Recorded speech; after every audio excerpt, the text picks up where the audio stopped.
Hello everybody, welcome to first class education. स्वागत है आपका हमारी क्लासेस में।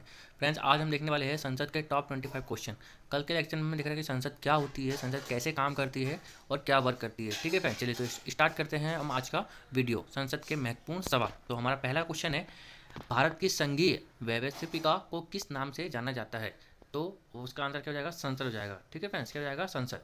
लोकसभा, राज्यसभा और प्रतिनिधि सभा। हमने कल भी देखा था कि लोकसभा और राज्यसभा किस में आते हैं? संसद के अंदर ही आते हैं। और प्रतिनिधि सभा किसको बोलते हैं? हम लोकसभा को ही हम प्रतिनिधि सभा कहते हैं। ठीक है फ्रेंड्स, तो इसका आंसर क्या हो जाएगा? संसद हो जाएगा। चलिए नेक्स्ट क्वेश्चन है हमारा, भारतीय संविधान के किस अनुच्छेद में कहा गया है कि संघ के लिए एक संसद होगी जो राष्ट्रपति और दो सदनों से मिलकर बनी होगी? तो संसद किस अनुच्छेद में आता है? अनुच्छेद नंबर 79। किस अनुच्छेद में आती है? अनुच्छेद नंबर 79। और लोकसभा और राज्यसभा किस में आती है? लोकसभा आती है 80 में और राज्यसभा आती है किस में? 81 में। ठीक है फ्रेंड्स, चलिए आगे चलते हैं और आगे बढ़ते हैं, हम देखते हैं नेक्स्ट क्वेश्चन। तो नेक्स्ट क्वेश्चन हमारा, भारत के संविधान में कहा गया है कि भारत की संसद के 3 अंग होते हैं। इसमें से एक अंग लोकसभा है, दूसरा अंग राज्यसभा है, जबकि तीसरा अंग क्या है? तो क्या है फ्रेंड्स तीसरा अंग? राष्ट्रपति, उपराष्ट्रपति, प्रधानमंत्री या लोकसभा का अध्यक्ष। तीसरा अंग हमारा राष्ट्रपति हो जाएगा। क्या हो जाएगा फ्रेंड्स? राष्ट्रपति हो जाएगा। ठीक है फ्रेंड्स, चलिए नेक्स्ट क्वेश्चन की तरफ चलते हैं। इसका आंसर हो जाएगा राष्ट्रपति। आप सभी जानते हैं।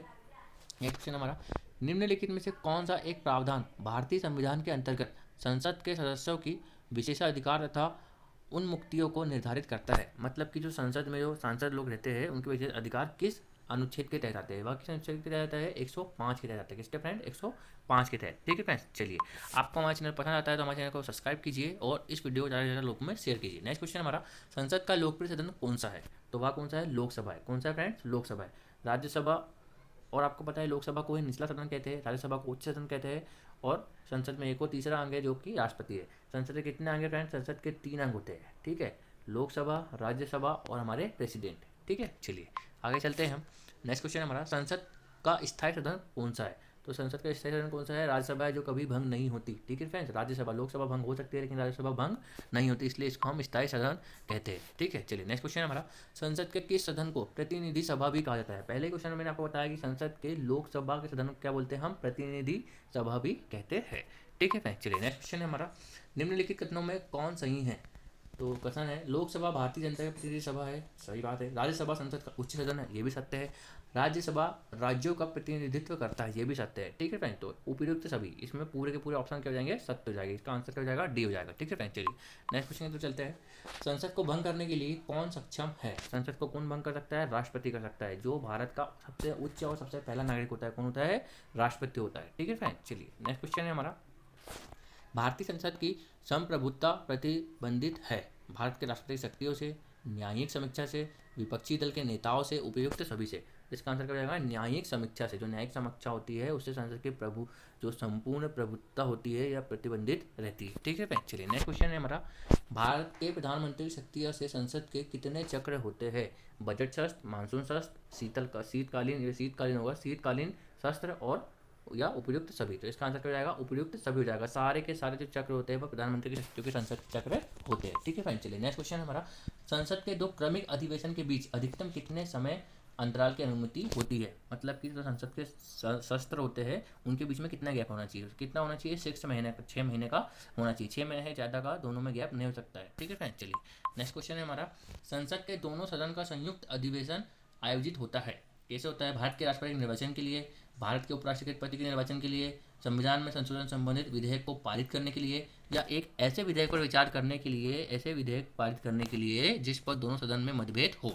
इसका आंसर क्या हो जाएगा? डी ऑप्शन हो जाएगा इसका, कि ऐसा विधेयक जिस पर विचार करने और उसे पारित करने के लिए जिस पर दोनों सदन में मतभेद हो, मतलब कि वह दोनों सदन में पारित नहीं हुआ हो, ना राज्यसभा में ना लोकसभा में, और उस पर मतभेद चल रहा हो, तो ऐसे सदन के लिए संयुक्त अधिवेशन आयोजित होता है या संयुक्त संसद लगती है। ऐसा अभी तक के भारत में सिर्फ 3 बार हुआ है। कितनी बार हुआ है फ्रेंड्स? अभी तक के सिर्फ 3 बार हुआ है। ठीक है, चलिए नेक्स्ट चलते हैं हम, भारतीय संसद के दोनों सदनों की संयुक्त बैठक किस संबंध में होती है? अभी बताया साधारण विधेयक, जो विधेयक पास नहीं होता है दोनों सदन से, ना लोकसभा से ना राज्यसभा से, तब संयुक्त सदन बुलाई जाती है, संयुक्त बैठक बुलाई जाती है। ठीक है, तो वह किस पर विचार करते हैं? साधारण विधायक। ठीक है, या विधेयक पर। चलिए नेक्स्ट क्वेश्चन है हमारा, साधारण विधायक से संबंधित या विधेयक से संबंधित गतिरोध को दूर करने के लिए संसद के दोनों सदनों की संयुक्त बैठक कौन बुलाता है? तो कौन बुलाता है वहाँ? राष्ट्रपति बुलाता है। यदि कोई विधेयक पारित नहीं होता दोनों सदन से तो संयुक्त बैठक है संसद की, वहाँ कौन बुलाता है? राष्ट्रपति जी बुलाते हैं। ठीक है फ्रेंड, चलिए नेक्स्ट क्वेश्चन है हमारा।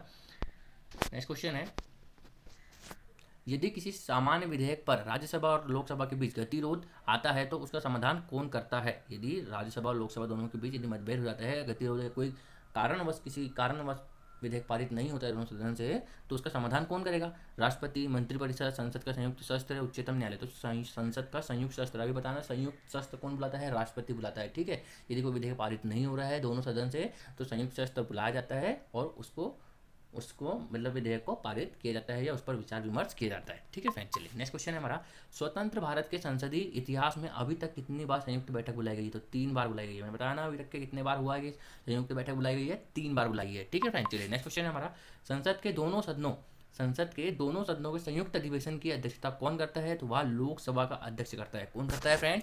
लोकसभा का अध्यक्ष करता है। जब संयुक्त बैठक बुलाई जाती है तो उसका जो अध्यक्ष होता है कौन होता है? लोकसभा का अध्यक्ष होता है। और अभी एट प्रेजेंट हमारी 17वीं लोकसभा चल रही है। कौन से नंबर की है? 17वीं नंबर की लोकसभा है। और अभी कौन है? ओम बिरला जी है। कौन है अभी अध्यक्ष?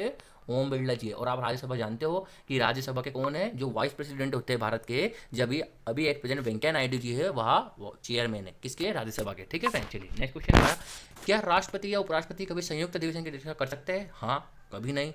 यदि संसद ऐसा चाहे या इनमें से कोई नहीं तो कभी नहीं हो सकता ऐसा कि वह कभी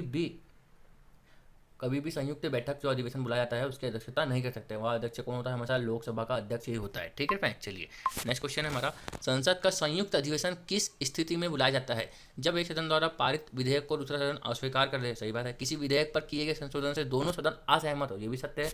यदि दूसरे सदन के पास पहले सदन द्वारा पारित विधेयक 6 माह से लंबित हो तो, या फिर उपयोग सभी, तो उपयोग सभी हो जाएगा। इसके यहाँ सारी की सारी कंडीशन होगी, तब क्या होगा? संसद का संयुक्त अधिवेशन इस स्थिति में बुलाया जाएगा। ठीक है, चलिए नेक्स्ट क्वेश्चन है हमारा, संसद के संयुक्त अधिवेशन में विधायक या विधेयक पारित है दोनों सदन के कुल सदस्यों के सामान्य बहुमत द्वारा, दोनों सदनों के कुल सदस्यों के 2/3 बहुमत द्वारा, दोनों सदनों के कुल उपस्थित मतदाता सदस्यों के सामान्य बहुमत द्वारा। तो इसका ऑप्शन क्या जाएगा? सी हो जाएगा, जब दोनों सदनों के कुल उपस्थित तथा मतदाता सदस्यों के सामान्य बहुमत द्वारा। ठीक है फ्रेंड्स, इसका आंसर सी हो जाएगा। चलिए नेक्स्ट क्वेश्चन है हमारा, संविधान संशोधन प्रस्ताव के संबंध में दोनों सदनों में मतभेद होने की स्थिति में क्या होता है? लोकसभा की इच्छा अनुसार पारित होता है, राज्यसभा की इच्छा अनुसार पारित होता है, संयुक्त अधिवेशन में फैसला होगा या प्रस्ताव गिर जाएगा। इस सिचुएशन में क्या होगा? प्रस्ताव गिर जाएगा।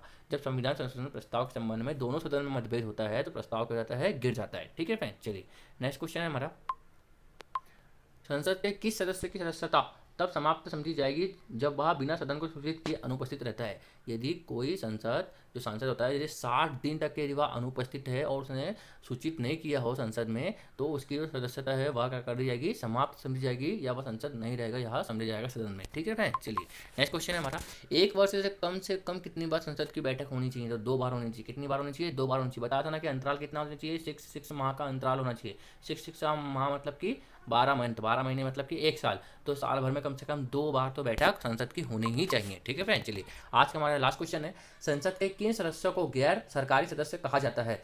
तो संसद के कौन से गैर सदस्य होते हैं? मंत्री के अलावा अन्य प्रत्येक सांसद को हम क्या बोलते हैं? गैर सदस्य बोलते हैं। ठीक है फ्रेंड, जो मंत्री होते हैं उनको छोड़ के हम संसद के जो भी बाकी होते हैं जब सब गैर सरकारी सदस्य कहलाते हैं। ठीक है फ्रेंड, चलिए तो आपको हमारा वीडियो पसंद आता है ज़्यादा से ज़्यादा लोगों में शेयर कीजिए और इस वीडियो को ज़्यादा से ज़्यादा लोगों में फैलाइए। ठीक है फ्रेंड्स, हमारे चैनल को सब्सक्राइब कीजिए और लाइक और शेयर कीजिए। Thank you so much.